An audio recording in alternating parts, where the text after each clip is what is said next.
Hello, আজকে বানাচ্ছিলাম একটা 1 পাউন্ডের ম্যাঙ্গো কেক। এই সিজনের প্রথম ম্যাঙ্গো কেক বানিয়েছিলাম আমি। তো ম্যাঙ্গো সিজন চালু হয়ে গেছে, তাই আর কোনো রকম আর্টিফিশিয়াল ফ্লেভার বা কোনো রকমের ক্রাশ কিছুই ইউজ করিনি আমি। প্রথমেই দেখতে পেলে একদম একটা হোমমেড ম্যাঙ্গো কম্পোট বানিয়ে নিয়েছিলাম আমি। সেই কম্পোটটাই এই কেকের ফিলিং হিসেবে ইউজ করেছি। যে কোনো সিজনে যদি আমরা অরিজিনাল ফ্রুটটা ইউজ করে কেকটা বানাই, তো সেক্ষেত্রে কেকটার যে টেস্ট সেটা আরও অনেক বেশি এনহ্যান্স হয় বলে আমার মনে হয়।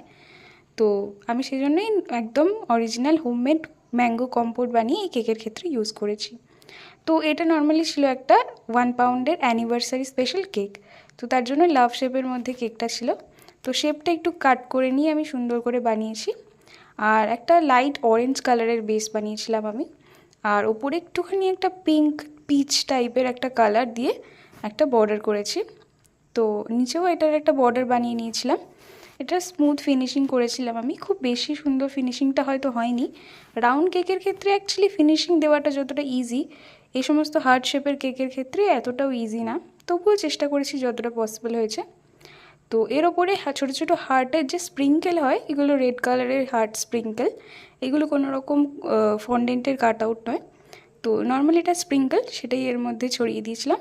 আর একদম 0 সাইজের যে সুগার বলস হয় হোয়াইট কালারের, ওই সুগার বলসটাই আমি এর মধ্যে অ্যাড করেছিলাম।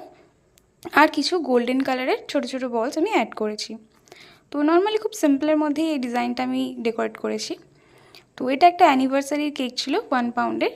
যদিও একটুখানি ওয়েটটা বেশি হয়েছিল, যেহেতু বেশি বেশি করে ম্যাঙ্গো কম্পোট ফিলিংয়ে দেওয়া ছিল, তাই একটু ওয়েটটা বেশি হয়েছে। তো জানিও কেমন লাগলো। Thank you.